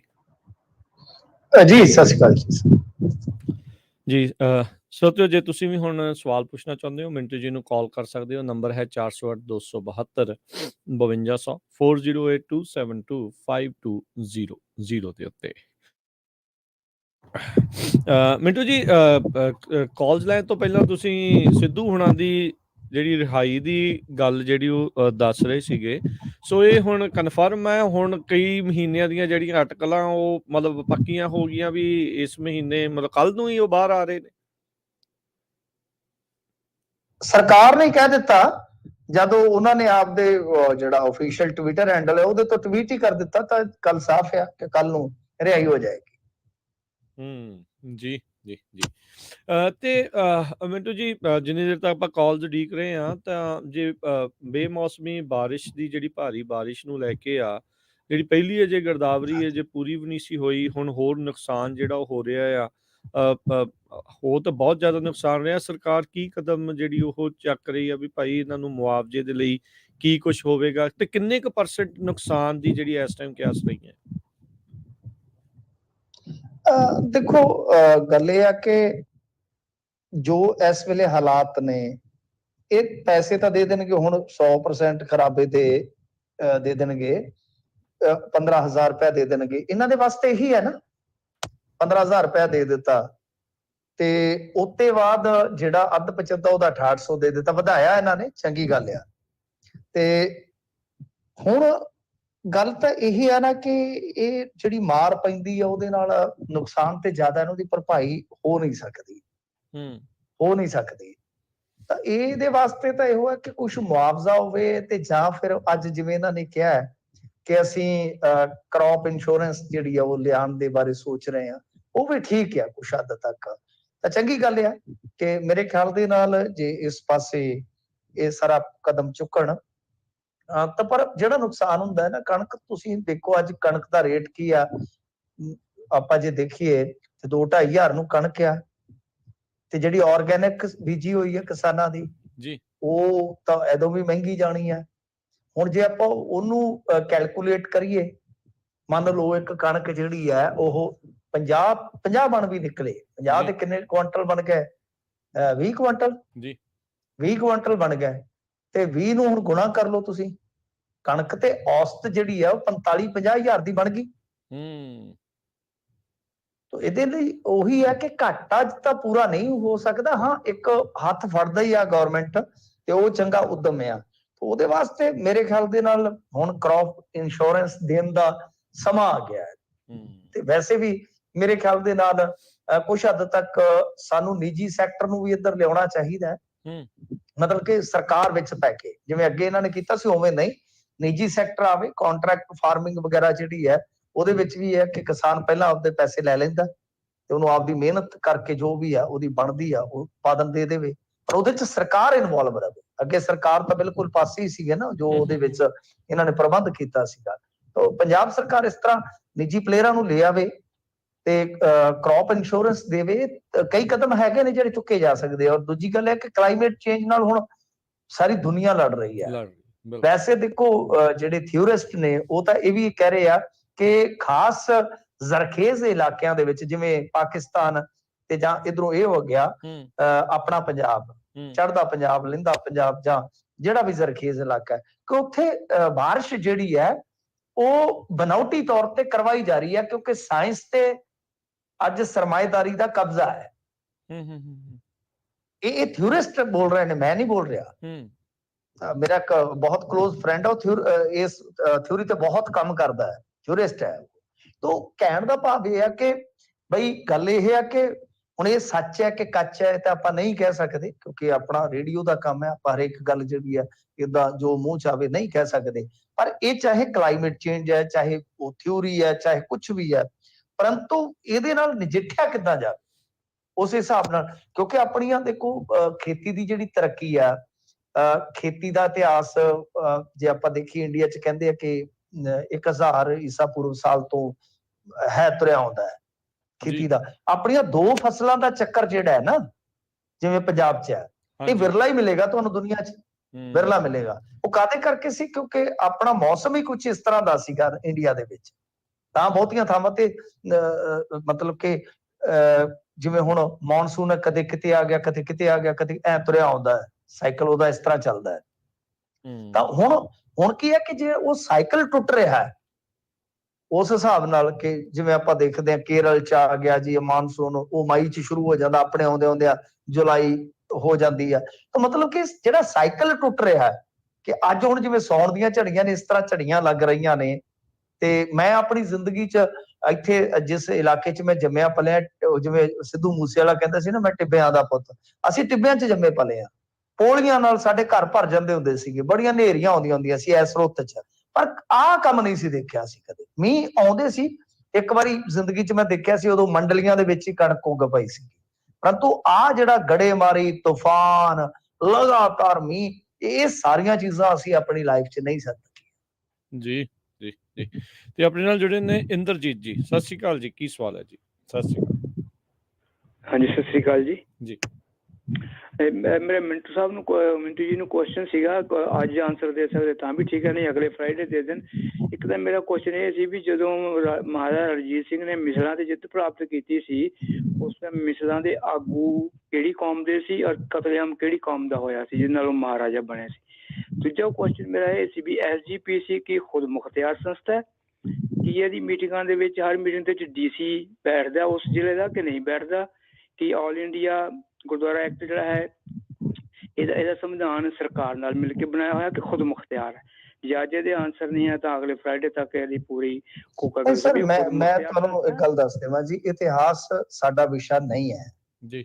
ਮੈਂ ਕੋਈ ਇਤਿਹਾਸਕਾਰ ਨਹੀਂ ਆ, ਮੈਂ ਕਿਸੇ ਖਾਸ ਧਰਮ ਦਾ ਕੋਈ ਬੁਲਾਰਾ ਨਹੀਂ ਹੈ, ਇਹ ਮੈਂ ਤੁਹਾਨੂੰ ਲਿਟਰਲੀ ਕਹਿ ਦਿੰਦਾ, ਠੀਕ ਹੈ ਜੀ।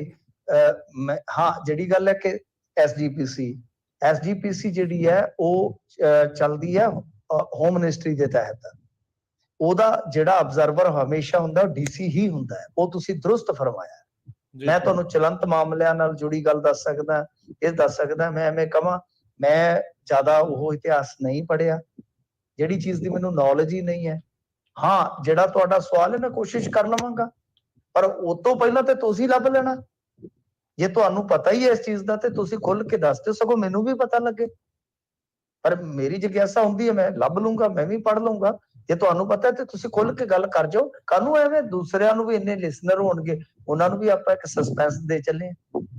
ਮੇਰਾ ਕੁਐਸਚਨ ਇਹ ਸੀਗਾ ਵੀ ਕੀ ਅਸੀਂ ਆਪ ਦੀਆਂ ਲੱਤਾਂ ਆਪੇ ਖਿੱਚੀ ਜਾਂਦੇ ਆ ਕਿ ਸਾਡੀਆਂ ਲੱਤਾਂ ਕੋਈ ਹੋਰ ਖਿੱਚਦਾ? ਹਾਂਜੀ ਹਾਂਜੀ, ਬਸ ਉਹੀ ਗੱਲ ਹੈ ਨਾ, ਗੱਲ ਟਿਕਾਣੇ ਦੀ ਮਾਰੋ। ਬਿਲਕੁਲ, ਗੋਡੇ ਲੱਗੇ, ਗਿੱਟੇ ਲੱਗੇ, ਇਹਦੇ ਚ ਕੀ ਹੈ ਸਰਦਾਰ ਸਾਹਿਬ? ਕੋਈ ਚੱਕਰ ਨਹੀਂ ਹੈਗਾ। ਬਿਲਕੁਲ ਅਸੀਂ ਆਪਣੀਆਂ ਲੱਤਾਂ ਖਿੱਚ ਰਹੇ ਹਾਂ, ਇਹਦੇ ਚ ਕੋਈ ਸ਼ੱਕ ਨਹੀਂ। ਸਾਨੂੰ ਜਿਹੜਾ ਇਹ ਦੌਰ ਮਿਲਿਆ, ਮੈਂ ਇਸ ਗੱਲ ਨੂੰ ਥੋੜਾ ਜਿਹਾ ਹੁਣ ਖੋਲ ਦੇਣਾ ਕਿਉਂਕਿ ਤੁਸੀਂ ਥੋੜਾ ਜਿਹਾ ਖੁੱਲੇ ਹੋ, ਤੇ ਮੈਂ ਵੀ ਕੋਸ਼ਿਸ਼ ਕਰਦਾ ਕਿ ਇਹ ਵੇਲਾ ਜਿਹੜਾ ਸੀਗਾ ਸਿੱਖਾਂ ਵਾਸਤੇ, ਮੈਂ ਕਹਿੰਦਾ ਕਿ ਇੱਕ ਬੜਾ ਸ਼ਾਨਾ ਵੇਲਾ ਸੀਗਾ, ਬੜੀ ਤਰੱਕੀ ਸੀਗੀ ਇਸ ਵੇਲੇ ਪੂਰੇ ਜਗਤ ਦੇ ਵਿੱਚ। ਤੇ ਜਦੋਂ ਕਿਸਾਨੀ ਅੰਦੋਲਨ ਜਿੱਤਿਆ, ਉਦੋਂ ਤਾਂ ਬਹਿ ਜਾ ਹੋ ਗਈ ਹੈ। ਪਰ ਬਾਅਦ ਦੇ ਵਿੱਚ ਹੁਣ ਜਿਸ ਤਰ੍ਹਾਂ ਦਾ ਮਾਹੌਲ ਬਣ ਰਿਹਾ ਹੈ, ਤਾਂ ਬਾਈ ਬਿਲਕੁਲ ਇਹ ਤੇ ਗੱਲ ਹੈ ਕਿ ਆਪਸ ਦੇ ਵਿੱਚ ਹੀ ਲੜੀ ਜਾ ਰਹੇ ਆ, ਆਪਸ ਦੇ ਵਿੱਚ ਹੀ ਇੱਕ ਦੂਜੇ ਨੂੰ ਭੰਡੀ ਜਾ ਰਹੇ ਆ, ਆਪਸ ਦੇ ਵਿੱਚ ਹੀ ਇੱਕ ਦੂਜੇ ਨੂੰ ਨਿੰਦੀ ਜਾ ਰਹੇ ਆ। ਚਲੋ ਵਖਰੇਵੇਂ ਤਾਂ ਫਿਰ ਮਿਸਲ ਕਾਲ ਤੋਂ ਹੀ ਤੁਸੀਂ ਦੱਸ ਹੀ ਦਿੱਤਾ, ਵਖਰੇਵੇਂ ਤਾਂ ਰਹੇ ਨੇ, ਲੜਾਈ ਝਗੜੇ ਵੀ ਰਹੇ ਨੇ, ਖੂਨ ਖਰਾਬੇ ਵੀ ਹੋਏ ਹੋਣਗੇ, ਸਾਰਾ ਕੁਝ ਹੈ। ਪਰੰਤੂ ਅੱਜ ਦੇ ਦੌਰ 'ਚ ਜੇ ਅਸੀਂ ਇਹ ਚੀਜ਼ਾਂ ਸਾਰੀਆਂ ਕਰ ਰਹੇ ਹਾਂ ਤਾਂ ਫਿਰ ਸਾਡੀ ਤਰੱਕੀ, ਪੜ੍ਹਾਈ ਲਿਖਾਈ, ਉਹ ਸਾਰਾ ਫਿਰ ਸੋਚਣ ਦਾ ਵਿਸ਼ਾ ਹੈ। ਜੀ ਜੀ, ਧੰਨਵਾਦ ਜੀ ਕਾਲ ਦੇ ਲਈ। ਮਿੰਟੂ ਜੀ, ਜਿੱਦਾਂ ਆਪਾਂ ਦੇਖਦੇ ਹਾਂ ਵੀ ਸਰਕਾਰ ਕਈ ਤਰੀਕੇ ਦੇ ਨਾਲ ਕਈ ਆਵਾਜ਼ਾਂ ਨੂੰ ਜਿਹੜੀ ਉਹ ਬੰਦ ਕਰਦੀ, ਜਿੱਦਾਂ ਗਾਣੇ ਆਉਂਦੇ SYL ਰਿਹਾਈ ਗੀਤ, ਇੱਦਾਂ ਦੇ ਇਹਨਾਂ ਨੇ ਬੰਦ ਕਰਤੇ ਵੀ ਉੱਥੇ ਨਹੀਂ ਚੱਲਣਗੇ। ਹੁਣ ਅੰਮ੍ਰਿਤਪਾਲ ਸਿੰਘ ਦੀਆਂ ਜਿਹੜੀਆਂ ਵੀਡੀਓਜ਼ ਆਈਆਂ ਆ ਜਿਹਦੇ ਵਿੱਚ ਉਹ ਆਪਣੇ ਵੱਲੋਂ ਗੱਲਾਂ ਕਰ ਰਿਹਾ ਆ, ਕੀ ਉਹਦੇ ਤੇ ਵੀ ਕਾਰਵਾਈ ਕਰ ਰਹੇ ਆ? ਉਦਾਂ ਕਹਿੰਦੇ ਵੀ ਸਾਨੂੰ ਡਰ ਬਹੁਤ ਆ ਇਸ ਚੀਜ਼ ਤੋਂ ਵੀ ਇਹ ਕੁਛ ਇਦਾਂ ਨਾ ਕਰ ਦੇਵੇ, ਰੈਡੀਕਲਾਈਜ਼ ਨਾ ਕਰ ਦੇ, ਪਰ ਉਹਦੀਆਂ ਵੀਡੀਓ ਬਿਲਕੁਲ ਸਰਕੂਲੇਟ ਹੋ ਰਹੀਆਂ ਨੇ। ਦੇਖੋ ਅੰਮ੍ਰਿਤਪਾਲ ਦਾ ਅਕਾਊਂਟ ਵਗੈਰਾ ਤਾਂ ਬੈਨ ਕਰ ਦਿੱਤਾ ਸੀਗਾ ਇਹਨਾਂ ਨੇ। ਜਿਹੜੀਆਂ ਵੀਡੀਓਜ਼ ਨੇ ਉਹ ਮੈਨੂੰ ਨਹੀਂ ਪਤਾ ਕਿ ਮੈਂ ਕਹਾਂ, ਮੈਂ ਤੇ ਬਹੁਤਾ ਨਹੀਂ ਜਾਣਦਾ ਉਹਨਾਂ ਦਾ ਚੈਨਲ ਕਿਹੜਾ ਕਿੱਥੇ ਪੈਂਦੀਆਂ ਜਾਂ ਇੰਟਰਵਿਊਜ਼ ਵਗੈਰਾ ਤਾਂ ਉਹ ਤਾਂ ਹੈਗੀਆਂ ਨੇ, ਕਿਉਂਕਿ ਇੰਟਰਵਿਊ ਵੱਖ-ਵੱਖ ਚੈਨਲਾਂ ਤੇ ਪਈਆਂ ਨੇ, ਵੱਡੇ ਚੈਨਲਾਂ ਤੇ ਵੀ ਪਈਆਂ, ਨੈਸ਼ਨਲ ਚੈਨਲ ਤੇ ਵੀ ਪਈਆਂ ਨੇ। ਤਾਂ ਉਹ ਤਾਂ ਜਿਵੇਂ ਮੈਨੂੰ ਲੱਗਦਾ, ਹੋ ਸਕਦਾ ਮੈਂ ਗਲਤ ਸੋਚਦਾ ਹੋਵਾਂ, ਕਿ ਜੇ ਤੁਸੀਂ ਦੇਖੋਗੇ ਇਸ ਕਾਰਵਾਈ ਨੂੰ ਅੰਜਾਮ ਦੇਣ ਤੋਂ ਪਹਿਲਾਂ ਜਿਹੜੀ ਇਹਨਾਂ ਨੇ ਪਹਿਲਾਂ ਹੀ ਮਿੱਥ ਰੱਖੀ ਸੀਗੀ, ਬੜੇ ਵੱਡੇ ਪੱਧਰ ਤੇ ਨੈਸ਼ਨਲ ਲੈਵਲ ਤੇ ਕਵਰੇਜ ਕਰਾਈ ਗਈ। ਅੰਮ੍ਰਿਤਪਾਲ ਸਿੰਘ ਬੋਲਦਾ ਗਿਆ ਤਾਂ ਉਸ ਚੀਜ਼ ਨੂੰ ਬਹੁਤ ਵੱਡੇ ਇੱਕ ਨਾ ਕੈਨਵਸ ਤੇ ਜਿਵੇਂ ਆਪਾਂ ਕਹੀਏ ਕਿ ਉਕੇਰਿਆ ਗਿਆ ਸਾਰੇ ਚੀਜ਼ ਚਿੱਤਰ ਨੂੰ। ਤੇ ਉਸ ਤੋਂ ਬਾਅਦ ਹੁਣ ਤੁਸੀਂ ਦੇਖ ਲਓ ਕਿ ਕਿਸ ਤਰ੍ਹਾਂ ਦਾ ਮਾਹੌਲ ਬਣਿਆ, ਤੇ ਇਹ ਪੋਲਰਾਈਜੇਸ਼ਨ ਤੁਸੀਂ ਦੇਖਿਓ ਤੁਹਾਡੇ ਮੁਲਕ ਤੱਕ ਵੀ ਆਏਗੀ, ਗਾ ਆਈ ਗਈ ਹੈ। ਇਹ ਕੈਨੇਡਾ, ਨਾਰਥ ਅਮਰੀਕਾ ਤੋਂ ਲੈ ਕੇ ਆਸਟ੍ਰੇਲੀਆ, ਨਿਊਜ਼ੀਲੈਂਡ, ਕਈ ਅੱਜ ਵੀ ਜੇ ਮੈਂ ਤੁਹਾਨੂੰ ਦੱਸਾਂ ਫਿਲੀਪੀਨਸ ਦੇ ਵਿੱਚ ਵੀ ਗ੍ਰਿਫਤਾਰੀਆਂ ਹੋਈਆਂ ਨੇ, ਉੱਥੋਂ ਵੀ ਚੱਕੇ, ਆਸਟ੍ਰੇਲੀਆ 'ਚ ਵੀ ਹੋਈਆਂ ਨੇ। ਟੈਂਪਲ ਤੇ ਮਤਲਬ ਕਿ ਭੰਨ ਤੋੜ ਮੈਨੂੰ ਨਹੀਂ ਪਤਾ ਕਿਹਨੇ ਕੀਤੀ ਹੈ, ਮਹਾਤਮਾ ਗਾਂਧੀ ਦੇ ਬੁੱਤ ਤੇ ਕਾਲ ਕਿਹਨੇ ਮਲੀ ਹੈ, ਇਹ ਸਾਰੀਆਂ ਚੀਜ਼ਾਂ ਜੋ ਹੋ ਰਹੀਆਂ ਨੇ, ਇਹਦੇ ਨਾਲ ਪੋਲਰਾਈਜੇਸ਼ਨ ਗਾਂ ਵੀ ਵਧੇਗੀ। ਤਾਂ ਜਿੱਥੇ ਜਿੱਥੇ ਮਤਲਬ ਕਿ ਉਹ ਸਰਕਾਰਾਂ ਹੁਣ ਫਿਲੀਪੀਨ, ਇਜ਼ਰਾਈਲ ਤੇ ਇੰਡੀਆ, ਇਹ ਤੇ ਤੁਹਾਡੇ ਜਿਹੜੇ ਬਾਈਡਨ ਸਾਹਿਬ ਨੇ, ਇਹਨਾਂ ਦਾ ਜਿਹੜਾ ਉਹ ਡੈਮੋਕ੍ਰੇਸੀ ਦੇ ਦੇਸ਼ਾਂ ਵਾਲਾ ਸੰਮੇਲਨ ਆ, ਉਹ ਉਹਦੇ ਤੋਂ ਵੀ ਪਾਸੇ ਹੋ ਗਏ ਨੇ ਤਿੰਨੇ। ਤੇ ਫਿਲੀਪੀਨ 'ਚ ਗ੍ਰਿਫਤਾਰੀਆਂ ਤੁਸੀਂ ਸੋਚ ਕੇ ਤਾਂ ਦੇਖੋ ਚੱਲ ਕੀ ਰਿਹਾ। ਅਮਿਤ ਸ਼ਾਹ, ਮੈਨੂੰ ਤੇ ਇੱਥੋਂ ਤੱਕ ਖਬਰ ਮਿਲੀ, ਮੈਂ ਦੱਸਣਾ ਨਹੀਂ ਚਾਹੁੰਦਾ ਕਿਉਂਕਿ ਹਲੇ ਗੱਲ ਕੱਚੀ ਪੱਕੀ ਹੈ, ਕਿ ਬਲੈਕ ਲਿਸਟ ਵੀ ਅਪਡੇਟ ਕੀਤੀ ਜਾ ਰਹੀ ਹੈ। UAPA ਤਹਿਤ ਮੁਕੱਦਮਾ ਦਰਜ ਕਰਕੇ ਜਿਹੜੀ ਬਲੈਕ ਲਿਸਟ ਸੀਗੀ ਸਿੱਖਾਂ ਵਾਲੀ, ਉਹ ਅਪਡੇਟ ਕੀਤੀ ਜਾ ਰਹੀ ਹੈ ਦੁਬਾਰਾ। ਹੁਣ ਦੇਖੋ ਕੀ ਹੁੰਦਾ। ਇਸੇ ਕਰਕੇ ਅਸੀਂ ਤਾਂ, ਸਾਡਾ ਕੰਮ ਤੇ ਇਹ ਹੈ ਕਿ ਅਸੀਂ ਜੋ ਵੀ ਇਹ ਸੂਚਨਾਵਾਂ ਇੱਥੋਂ ਮਿਲਦੀਆਂ ਉਹ ਅਸੀਂ ਤੇ ਦੱਸ ਦਿੰਦੇ ਹਾਂ ਵੀ ਚਲੋ ਅੱਗੋਂ ਹਰੇਕ ਬੰਦੇ ਨੇ ਆਪੋ ਆਪਣਾ ਰਸਤਾ ਤੈਅ ਕਰਨਾ, ਆਪਣੇ ਦਮ ਤੇ ਕਰਨਾ। ਪਰ ਇਹ ਸਾਰਾ ਕੁਝ ਜਿਹੜਾ ਚੱਲ ਰਿਹਾ ਹੈ, ਇਹ ਕਾਫੀ ਜ਼ਿਆਦਾ ਮੇਰੇ ਖਿਆਲ ਦੇ ਨਾਲ ਵਧਾਇਆ ਜਾ ਰਿਹਾ। ਨਹੀਂ ਤਾਂ ਤੁਸੀਂ ਜੇ ਦੇਖੋਗੇ UAPA ਇੱਕ ਬਹੁਤ ਵੱਡਾ ਕਾਨੂੰਨ ਹੈ ਜੀ, ਤੇ ਜਿਵੇਂ ਮੰਨ ਲਓ ਤਿਰੰਗੇ ਦਾ ਅਪਮਾਨ ਹੋਇਆ, ਫਰਜ਼ ਕਰੋ ਉੱਥੇ ਇੱਕ ਹੀ ਸ਼ਖਸ ਦਿਖਾਈ ਦਿੰਦਾ, ਮੈਨੂੰ ਐਗਜ਼ੈਕਟ ਪਤਾ ਨਹੀਂ ਕੌਣ ਆ, ਜਿੱਦਾਂ ਹੁਣ ਘਟਨਾ UK 'ਚ ਹੋਈ ਸੀ, ਇੱਕ ਸ਼ਖਸ ਹੀ ਹੈ ਨਾ, ਪਰ ਉੱਥੇ ਹੁਣ ਜਿਹੜੇ ਦੇਖ ਰਹੇ ਹੋਣਗੇ ਫਰੇਮ 'ਚ ਇਹਨਾਂ ਦੀ ਰਿਕਾਰਡਿੰਗ 'ਚ, ਕਿਉਂਕਿ ਅਮਿਤ ਸ਼ਾਹ ਨੇ ਔਨ ਦਾ ਰਿਕਾਰਡ ਕਿਹਾ ਕਿ ਅਸੀਂ ਸਾਰੀਆਂ ਰਿਕਾਰਡਿੰਗਸ ਮੰਗਾ ਰਹੇ ਹਾਂ ਤੇ ਫਿਰ ਬਣਦੀ ਕਾਰਵਾਈ ਕਰਾਂਗੇ। ਜਦੋਂ UAPA ਲਾ ਦਿੱਤੀ ਤੇ ਬਣਦੀ ਕਾਰਵਾਈ ਕੀ ਕਰੋਗੇ? ਤਾਂ ਹੁਣ ਰਿਕਾਰਡਿੰਗ 'ਚ ਜਿਹੜਾ ਵੀ ਆਏਗਾ ਉਹ ਮਤਲਬ ਕਿ ਹੋ ਸਕਦਾ UAPA ਤਹਿਤ ਨਾਮਜ਼ਦ ਕਰ ਲੈਣ, ਆਇਡੈਂਟੀਫਾਈਡ ਕਰਕੇ। ਇਸ ਕਰਕੇ ਇਸ ਚੀਜ਼ ਨੂੰ ਬਹੁਤ ਵੱਡਾ ਬਣਾ ਦਿੱਤਾ ਗਿਆ, ਇਹ ਬਣਦਾ ਵੀ ਗਿਆ। ਅਜਨਾਲਾ ਘਟਨਾਕ੍ਰਮ ਤੋਂ ਬਾਅਦ ਤਾਂ ਫਿਰ ਤੁਹਾਨੂੰ ਪਤਾ ਹੀ, ਉਹਨਾਂ ਨੇ ਜਿਸ ਤਰ੍ਹਾਂ ਇਸ ਚੀਜ਼ ਨੂੰ ਪ੍ਰਚਾਰ ਕੇ ਉਭਾਰ ਕੇ, ਤੇ ਉਹ ਤਾਂ ਮੈਨੂੰ ਲੱਗਦਾ 2024 ਤੱਕ ਲੈ ਕੇ ਜਾਣਗੇ ਇਸ ਮੁੱਦੇ ਜੀ। ਬਿਲਕੁਲ, ਇੱਕ ਖਲਨਾਇਕ ਦੇ ਤੌਰ ਦੇ ਉੱਤੇ ਉਸ ਨੂੰ ਜਿਹੜਾ ਕਹਿ ਲਓ ਵੀ ਉਹ ਵੀ ਉਹਨਾਂ ਦੀ ਗੱਚ ਦੇ ਵਿੱਚ ਪੂਰੀ ਤਰ੍ਹਾਂ ਆਇਆ। ਉਹ ਆਪਣੀਆਂ ਗੱਲਾਂ ਕਹਿੰਦਾ ਰਿਹਾ ਤੇ ਉਹ ਸੋਚਦਾ ਸੀ ਵੀ ਖੋਰੇ ਇਦਾਂ ਆ, ਪਰ ਉਹ ਪਿੱਛੇ ਜਿਹੜੀ ਖੇਡ ਇਹਨੂੰ ਆਪਾਂ ਇਹ ਕਹਿ ਸਕਦੇ, ਚਲੋ ਆਪਾਂ ਕਿਸੇ ਨੂੰ ਕਦੇ ਸਰਟੀਫਿਕੇਟ ਨਹੀਂ ਦਿੱਤਾ ਰਾਜ ਕਰਨਵੀਰ ਸਿੰਘ ਜੀ, ਜਾਣਾ ਅਣਜਾਣਾ, ਪਰ ਫਾਇਦਾ ਅੱਜ ਦੀ ਘੜੀ ਭਾਜਪਾ ਇਸ ਚੀਜ਼ ਦਾ ਫਾਇਦਾ ਜਿਹੜਾ ਉਹ ਚੁੱਕ ਰਹੀ ਹੈ, ਇਹਦੇ 'ਚ ਕੋਈ ਸ਼ੱਕ ਨਹੀਂ। ਤੁਸੀਂ ਇਹ ਦੇਖੋ ਕਿ UK ਦੇ ਵਿੱਚ ਵੀ ਡੋਵਾਲ ਦੀ ਗੱਲ ਚੱਲ ਰਹੀ ਹੈ, ਉਹਨਾਂ ਦੇ ਜਿਹੜੇ ਸਿਕਿਉਰਿਟੀ ਐਡਵਾਈਜ਼ਰ ਨੇ। ਤਾਂ ਮੈਨੂੰ ਲੱਗਦਾ ਕਿ ਜਿਵੇਂ ਫਿਲੀਪੀਨ, ਆਸਟ੍ਰੇਲੀਆ ਦੇ ਵਿੱਚ ਤਾਂ ਹੋਣਾ ਹੀ ਸੀ, ਅਲਬਨੀਜ਼ ਇੱਥੇ ਆਇਆ ਸੀਗਾ, ਇਹਨਾਂ ਨੇ ਸਾਰਾ ਕੁਝ ਕਹਿ ਦਿੱਤਾ ਸੀ। UK ਹੁਣ ਤੁਸੀਂ ਦੇਖੋ, US ਤਾਂ ਚਲੋ ਥੋੜਾ ਬਚ ਜਾਂਦਾ ਕਿਉਂਕਿ US ਤਾਂ ਹਾਲੇ ਹੈਗਾ ਨਾ ਬਈ ਦਮਖਮ ਹੈਗਾ, ਪਰ ਕੱਲ ਨੂੰ ਮੰਨ ਲਓ ਕੈਨੇਡਾ 'ਚ ਸਰਕਾਰ ਬਦਲ ਜਾਂਦੀ ਹੈ, ਤਾਂ ਤੁਸੀਂ ਦੇਖੋ ਕਿ ਉਹਨਾਂ ਦੇ ਵਿਰੋਧੀ ਆਵਾਜ਼ ਚੁੱਕ ਰਹੇ ਨੇ ਇਸ ਟਾਈਮ, ਟਰੂਡੋ ਦੇ ਦਬਾਅ ਪਾ ਰਹੇ ਆ।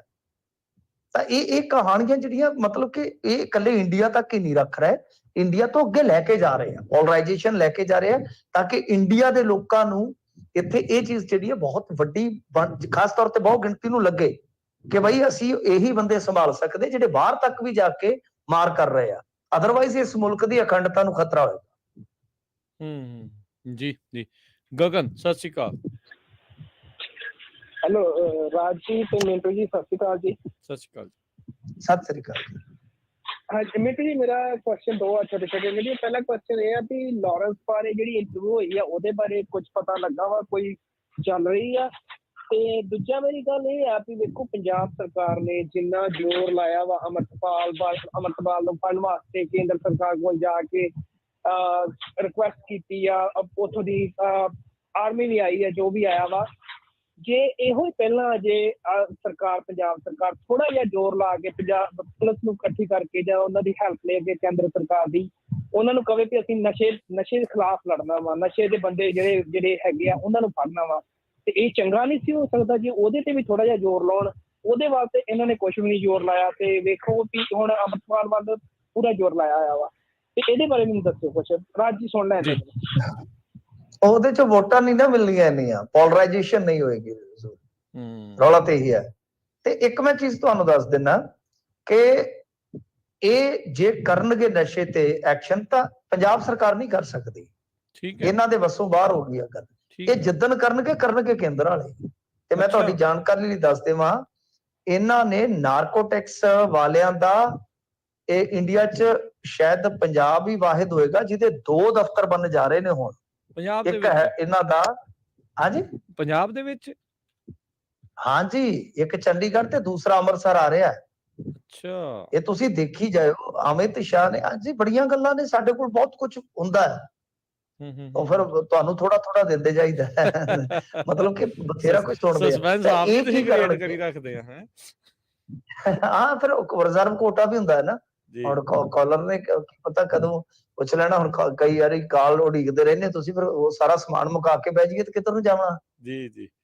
ਤੇ ਗੱਲ ਇਹ ਆ ਕਿ ਬਈ ਉਹ ਅਮਿਤ ਸ਼ਾਹ ਦਾ ਇੱਕ ਬਿਆਨ ਯਾਦ ਕਰੋ। ਅਮਿਤ ਸ਼ਾਹ ਦੇ ਬਿਆਨ ਦੇ ਨਾ ਹਮੇਸ਼ਾ ਮਾਇਨੇ ਹੁੰਦੇ ਆ। ਤੁਸੀਂ ਉਹਨੂੰ ਗੌਰ ਨਾਲ ਦੇਖ ਲਓ, ਤੁਹਾਨੂੰ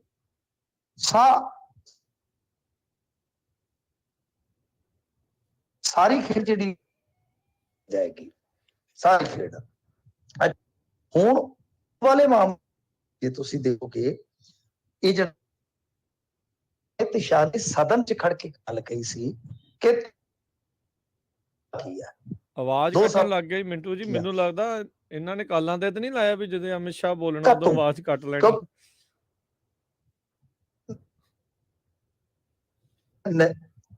ਨਹੀਂ, ਆਵਾਜ਼ ਬਹੁਤ ਕੱਟ ਰਹੀ ਆ ਮਿੰਟੂ ਜੀ। ਕਲੀਅਰ ਨਹੀਂ। ਇੱਕ ਮਿੰਟ ਜੀ, ਕੋਈ ਗੱਲ ਨਹੀਂ। ਅੱਛਾ, ਆਪਣੇ ਕੋਲ ਵੀ ਇੱਕ ਜਾਦੂ ਹੈਗਾ, ਆਪਾਂ ਨੈਟਵਰਕ ਚੇਂਜ ਕਰ ਦਿੰਦੇ ਆ। ਮੌਸਮ ਜੋ ਖਰਾਬ ਹੈ। ਜੀ ਜੀ ਜੀ ਜੀ ਜੀ।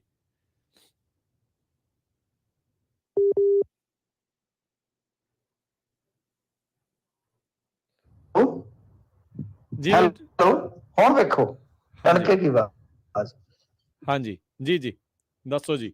ਹਾਂਜੀ, ਨਹੀਂ ਕੋਈ ਆਪਣੇ ਕੋਲ ਵੀ ਇਲਾਜ ਹੈਗੇ ਆ।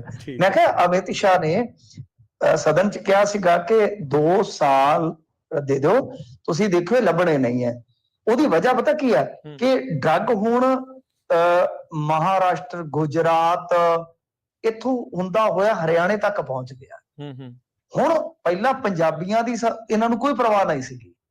ਹੁਣ ਜਦੋਂ ਫੈਲ ਰਹੀ ਹੈ ਬਿਮਾਰੀ, ਯਾਨੀ ਕੈਂਸਰ ਜਿਹੜਾ, ਉਹ ਮਤਲਬ ਕਿ ਹੁਣ ਜਦੋਂ ਦਿਲ ਨੂੰ ਤੁਰ ਪਿਆ ਨਾ, ਹੁਣ ਇਹਨਾਂ ਨੇ ਕਹਿ ਦਿੱਤਾ ਐਕਸ਼ਨ ਇਹ ਕਰਨਗੇ ਤੇ ਕਰਨਗੇ ਕੇਂਦਰ ਵਾਲੇ। ਇਹ ਪੰਜਾਬ ਸਰਕਾਰ ਜਾਂ ਸੂਬਾਈ ਸਰਕਾਰਾਂ ਦਾ ਮਸਲਾ ਨਹੀਂ ਰਹਿ ਗਿਆ, ਕਿਉਂਕਿ ਤੁਹਾਨੂੰ ਪਤਾ ਹੀ ਹੈ ਪੁਲਿਸ ਫੋਰਸਾਂ ਦੇ ਵਿੱਚੋਂ ਵੀ ਬਹੁਤ ਕਾਲੀਆਂ ਭੇਡਾਂ ਜਿਹੜੀਆਂ ਉਹ ਰਲੀਆਂ ਹੋਈਆਂ ਨੇ। ਜੀ ਜੀ। ਤੇ ਬਿਸ਼ਨੋਈ ਨੂੰ ਲੈ ਕੇ ਜਿਹੜਾ ਉਹਨਾਂ ਨੇ ਪੁੱਛਿਆ ਸੀਗਾ, ਕੋਈ ਅਪਡੇਟ ਉਸ ਦੇ ਉੱਤੇ? ਨਹੀਂ, ਉਹਦੇ 'ਚ ਹਾਈ ਕੋਰਟ 'ਚ ਗਿਆ ਚਲਾ ਸੀਗਾ ਜੀ ਮਾਮਲਾ। ਹਾਈ ਕੋਰਟ 'ਚ ਇਹਨਾਂ ਨੇ ਜਾ ਕੇ ਕਿਹਾ ਕਿ ਬਈ ਅਸੀਂ ਇਹਦੀ ਜਾਂਚ ਪੜਤਾਲ ਕਰਵਾ ਰਹੇ ਹਾਂ, ਤੇ ਜਿਹੜਾ ਫਿਰ ਪਟੀਸ਼ਨ ਕਰਤਾ ਸੀਗਾ ਉਹਦੇ ਬਾਰੇ ਉਹਨਾਂ ਨੇ ਕਿਹਾ ਕਿ ਤੁਸੀਂ ਜਾ ਕੇ ਇਹਨਾਂ ਨੂੰ ਮਿਲੋ ਤੇ ਇਹਨਾਂ ਦੀ ਤਸੱਲੀ ਕਰੋ, ਸਾਰੇ ਇਹਨਾਂ ਦੇ ਗੱਲਾਂ ਬਾਤਾਂ ਦੇ ਜਵਾਬ ਦਿਓ।